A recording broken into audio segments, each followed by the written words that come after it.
Hi అండి. నమస్తే. Welcome to Hima's kitchen. ఈరోజు మన ఛానల్‌లో మంచి టేస్టీ స్వీట్ రెసిపీ తయారు చేసుకుందామండి. టేస్టీగా, హెల్తీగా కొబ్బరి లడ్డూలు అయితే తయారు చేసుకుందాం. వచ్చేసేయండి. ముందుగా అయితే ఈ కొబ్బరి లడ్డూలు ప్రిపేర్ చేసుకోవడం కోసం ఇక్కడ నేనైతే కనుక ఒక 5 కొబ్బరికాయలను తీసుకొని ఈ విధంగా కొబ్బరికాయలను పగలకొట్టి నీళ్ళని సపరేట్ చేసుకోవాలి. తర్వాత ఈ కొబ్బరి చిప్పలనైతే ఒక అరగంట సేపు అయితే ఫ్రిడ్జ్‌లో పెట్టుకోవాలండి. మీకు టైం ఉందనుకోండి ఒక గంట సేపు అయితే డీప్ ఫ్రిడ్జ్‌లో పెట్టుకోండి. టైం లేదనుకుంటే కనీసం ఒక అరగంట అయినా సరే డీప్ ఫ్రిడ్జ్‌లో పెట్టారంటే మనకు చిప్ప నుంచి కొబ్బరి అనేది ఈజీగా వస్తుందండి.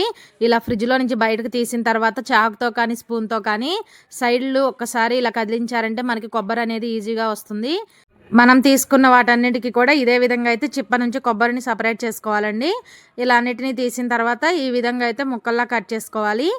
ఈలోపైతే మీకు చిన్న రిక్వెస్ట్ అండి. ఫస్ట్ టైం మన ఛానల్ని చూస్తుంటే ప్లీజ్ సబ్స్క్రైబ్ చేయండి. అలాగే వీడియో నచ్చితే ప్లీజ్ ఒక చిన్న లైక్ చేయండి. మీరు ఒక చిన్న లైక్ చేయడం వల్ల ఈ వీడియో అయితే మరొక కొంతమందికి రీచ్ అవ్వడానికి హెల్ప్ అవుతుంది. కాబట్టి ప్లీజ్ అండి ఒక చిన్న లైక్ చేయడం అస్సలు మర్చిపోవద్దు. చూడండి ఇక్కడైతే మొత్తం కూడా ఇదే విధంగా కొబ్బరి ముక్కలు అనేవి కట్ చేసి పెట్టుకోవాలి. ఇప్పుడు ఒక చిన్న మిక్సీ జార్ తీసుకొని మనం కట్ చేసి పెట్టుకున్న కొబ్బరి ముక్కలను కొద్ది కొద్దిగా వేసుకుంటూ పల్సిస్తూ గ్రైండ్ చేసుకోవాలండి. మీరు ఒకేసారి పెద్ద జార్లో వేసి గ్రైండ్ చేశారనుకోండి కొబ్బరి అనేది మనకి పౌడర్ లాగా వస్తుంది. అలా కాకుండా మనం తురిమినట్టు రావాలంటే ఈ విధంగా చిన్న మిక్సీ జార్లో వేసుకొని పల్సిస్తూ గ్రైండ్ చేసుకోవాలి. ఇలా పల్సిస్తూ గ్రైండ్ చేసామనుకోండి మనకి కొబ్బరి తురిమితే ఎలా వస్తుందో సేమ్ అలానే వస్తుంది. ఇప్పుడు ఇలా గ్రైండ్ చేసుకున్న ఈ కొబ్బరి తురుమునైతే కనుక ఒక బౌల్లో వేసుకుందాము. ఇదే విధంగా ఇంకా మిగతా కొబ్బరి ఉంది కదండి, ఆ కొబ్బరి ముక్కలన్నిటినీ కూడా ఇదే విధంగా మిక్సీ జార్లో వేసుకొని ఇలా పల్సిస్తూ గ్రైండ్ చేసుకోవాలి. ఇక్కడ నేనైతే కనుక మొత్తం గ్రైండ్ చేసిన తర్వాత మీకు చూపిస్తున్నానండి. చూడండి మనకైతే కనుక కొబ్బరి తురుము అనేది రెడీ అయిపోయింది. మీరు మిక్సీ జార్లో అయినా వేసుకోవచ్చు, లేదంటే కనుక కొబ్బరిని మనం ఇలా గ్రైండ్ చేసుకుని ఈ కొబ్బరిని అయితే కనుక కొలుచుకుందామండి. ఇక్కడ నేనైతే ఈ డబ్బా తీసుకున్నాను. ఈ డబ్బాలో వేసి మనం కొలుచుకుందాము. మీరు 2-3 కొబ్బరి చిప్పలతో చేసుకుంటే మాత్రం ఏదైనా ఒక కప్పు కొలతగా పెట్టుకోవాలి. ఈ విధంగా చూడండి మీరు ఏదైనా గ్లాస్ కానీ కప్పు కానీ ఏదైనా అయినా సరే కొలుచుకోవాలి. నేనైతే ఇక్కడ ఈ డబ్బాతో కొలుచుకుంటున్నాను. ఇలా కొలుచుకుని ఈ కొబ్బరిని ఒక బౌల్లో వేసుకొని మళ్ళీ కూడా కొలుచుకుంటున్నాను. నాకు ఇక్కడ మొత్తం 10 కొబ్బరి చిప్పలు అయినాయి కదండి. 10 కొబ్బరి చిప్పలకి ఈ డబ్బాతో 2 డబ్బాల వరకు కొబ్బరి తురుము అనేది అయ్యింది. ఈ 2 డబ్బాల కొబ్బరి తురుముకి అయితే కనుక మనకి ఒక డబ్బా బెల్లం పడుతుందండి. అంటే ఒక కప్పుకి వచ్చేసి మనకి అరకప్పు బెల్లం అయితే సరిపోతుంది. మీరు కొంచెం స్వీట్ ఎక్కువ తినేవాళ్ళు అయితే ఇంకొక పావు కప్పు వరకు యాడ్ చేసుకోవచ్చండి. నేనైతే కనుక ఇలా 2 డబ్బాలతో కొబ్బరిని తురుముకొని ఒక బౌల్లో వేసి పక్కన పెట్టుకున్నాను. ఇప్పుడు స్టవ్ ఆన్ చేసి కడాయి పెట్టుకోవాలి. నేనైతే ఇక్కడ ఐరన్ కడాయి పెట్టానండి. మీ దగ్గర నాన్ స్టిక్ కడాయి ఉందనుకోండి చక్కగా నాన్ స్టిక్ కడాయి అయినా పెట్టుకోవచ్చు. అంతేకాని స్టీల్ కానీ అలాగే జమ్స్లర్ గిన్నెలో పెట్టామంటే ఊరికి అడుగంటుతుంది. కడాయి కొంచెం హీట్ అయిన తర్వాత ఇందులో మనం చేసే కొబ్బరి లడ్డూలు టేస్టీగా రావడం కోసం ఒక 2 స్పూన్ల వరకు నెయ్యిని వేసుకొని నెయ్యి కరిగిన తర్వాత మనం కొలిచి పెట్టుకున్న ఈ కొబ్బరి తురుమును అయితే వేసుకోవాలండి.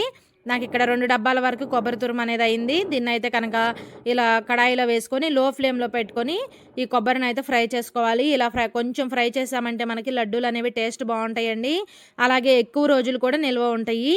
ఇలా లో ఫ్లేమ్లో పెట్టుకొని ఇలా కలుపుకుంటూ ఈ కొబ్బరిని కొద్దిగా సేపు ఒక 2-3 నిమిషాలు అయితే ఫ్రై చేసుకుందాము. మనకి కొబ్బరి ఫ్రై అయ్యే లోపు అయితే మనం బెల్లం సిరప్ అనేది ప్రిపేర్ చేసి పెట్టుకుందామండి. నాకైతే కనుక ఈ 2 డబ్బాల కొబ్బరి తురుముకి ఒక డబ్బా వరకు అయితే కనుక బెల్లం తీసుకుంటున్నాను. ఈ బెల్లాన్ని కొంచెం నలగొట్టి ఈ విధంగా ఒక గిన్నెలో వేసుకుందాము. అలాగే ఒక 4-5 స్పూన్ల వరకు నీళ్ళని కూడా పోసుకుందాము. నీళ్ళని ఎక్కువ పోయొద్దండి. మనకి జస్ట్ బెల్లం కరగడానికి మాత్రమే ఒక 4-5 స్పూన్ల వరకు నీళ్ళని పోసి స్టవ్ మీద పెట్టుకొని ఇలా కలుపుకుంటూ మనం బెల్లాన్ని అయితే కరిగించుకుందాము. మనకి ఇక్కడ బెల్లం పాకం ఏం రావాల్సిన అవసరం లేదు. బెల్లం పూర్తిగా కరిగితే సరిపోతుందండి. ఇలా మధ్య మధ్యలో కలుపుకుంటూ ఈ విధంగా అయితే బెల్లాన్ని కరిగించుకుందాము. ఇక్కడ బెల్లం పూర్తిగా కరిగిపోయిందండి. ఇప్పుడు పక్క స్టవ్ మీద కొబ్బరి కూడా కొంచెం ఫ్రై అయింది. ఫ్లేమ్ను మాత్రం లోలోనే పెట్టుకోవాలండి. లోలో పెట్టుకొని ఫ్రై చేసుకోవాలి. చూడండి ఈ విధంగా కొబ్బరి కొంచెం ఫ్రై అయిన తర్వాత మనం కరిగించుకున్న ఈ బెల్లం అయితే కనుక ఈ విధంగా వడపోసుకుందాము. ఇందులో మట్టిగడ్డలు అలాగే ఇసుక లాంటివి ఉంటాయండి. ఇలాంటి చిన్న చిన్న పుల్లలు అన్నీ ఉంటాయి. కాబట్టి ఖచ్చితంగా బెల్లం సిరప్ను అయితే ఈ విధంగా వడకట్టుకుందాము. ఇలా బెల్లం సిరప్ వడకట్టిన తర్వాత ఈ బెల్లం సిరప్లో ఈ కొబ్బరి కలిసే విధంగా అయితే బాగా కలుపుకుందాము. ఫ్లేమ్ను మాత్రం అస్సలు హైలో పెట్టొద్దండి. మనకి ఇదంతా కూడా చక్కగా ఈ బెల్లంలో కలిసే విధంగా కొబ్బరి అంతా కూడా బాగా కలుపుకోవాలి. ఫ్లేమ్ని మీడియం ఫ్లేమ్లోనే పెట్టుకొని చక్కగా కలుపుతూ దగ్గర పడేంత వరకు ఉడికించుకోవాలండి. మనం బెల్లం సిరప్ వేసిన తర్వాత ఇలా కలుపుతూ ఉన్నామనుకోండి ఇంకాస్త పలచగా అవుతుంది. ఇలా పలచగా అయిన ఈ కొబ్బరి మిశ్రమం మళ్ళీ బాగా దగ్గరికి వచ్చేంత వరకు అయితే ఉడికించుకోవాలండి. మనకి కలర్ కూడా మారుతుంది. ఇప్పుడు కొంచెం తెల్లగా ఉంది కదండి, మనకి కొంచెం లైట్ బ్రౌన్ కలర్లో వచ్చేంత వరకు అయితే బాగా ఉడికించుకోవాలి. ఇలా ఫ్రై చేసుకుంటూనే ఉండాలండి. మనకి కనీసం ఇదంతా కూడా దగ్గర పడి కలర్ మారడానికి మనకి కనీసం ఒక 40 నిమిషాలు టైం అయితే పడుతుందండి. మీడియం ఫ్లేమ్లో పెట్టుకొని ఇలా మధ్య మధ్యలో కలుపుకుంటూ చక్కగా ఫ్రై చేసుకోవాలి. అస్సలు హై ఫ్లేమ్ పెట్టొద్దండి. హై ఫ్లేమ్ పెట్టారంటే మాడిపోతుంది. ఇలా ఐరన్ కడాయి ఈ విధంగా ఐరన్ కడాయి కానీ లేదా నాన్ స్టిక్ కడాయి కానీ తీసుకున్నారంటే మీకు అస్సలు అడుగంటదండి. మీరు అదే స్టీల్ది కానీ లేదా జెమ్స్ లేయర్ గిన్నెలు తీసుకుంటే ఖచ్చితంగా అడుగంటుతుంది. ఆ లడ్డూలు కూడా మనకి కొంచెం కాటు వాసన వస్తాయండి. కాబట్టి ఈ విధంగా నాన్ స్టిక్ కానీ లేదా ఐరన్ కడాయిలో కనుక ప్రిపేర్ చేసుకోండి, మీకు లడ్డూలు అనేవి చక్కగా వస్తాయండి. ఇలా మధ్య మధ్యలో కలుపుకుంటూ ఒక 30 నిమిషాల తర్వాత అయితే చూడండి మనకి ఈ విధంగా కాస్త కలర్ మారుతుంది, బాగా దగ్గరగా అయిపోతుందండి. ఈ స్టేజ్లో కొంచెం చెక్ చేసుకుందాము. ఈ విధంగా కొంచెం తీసుకొని ఇలా చుడితే మనకి ఉండలాగా రావాలండి. ఇలా వస్తే మనకి కరెక్ట్ కన్సిస్టెన్సీలో ఉన్నట్టు.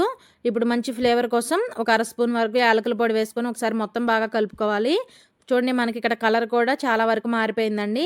ఇప్పుడు మొత్తం కూడా యాలకుల పొడి అంతా కలిసే విధంగా బాగా కలుపుకొని ఇప్పుడైతే స్టవ్ ఆఫ్ చేసి కడాయిని పక్కన పెట్టుకుందాము. కొంచెం గోరువెచ్చగా అయ్యేంత వరకు అయితే ఒక 5 నిమిషాలు పక్కన పెట్టేసేయండి. కొంచెం చల్లారిన తర్వాత కొద్దిగా తీసుకొని మీకు నచ్చిన సైజులో అయితే లడ్డూల్లా ప్రిపేర్ చేసుకోవచ్చండి.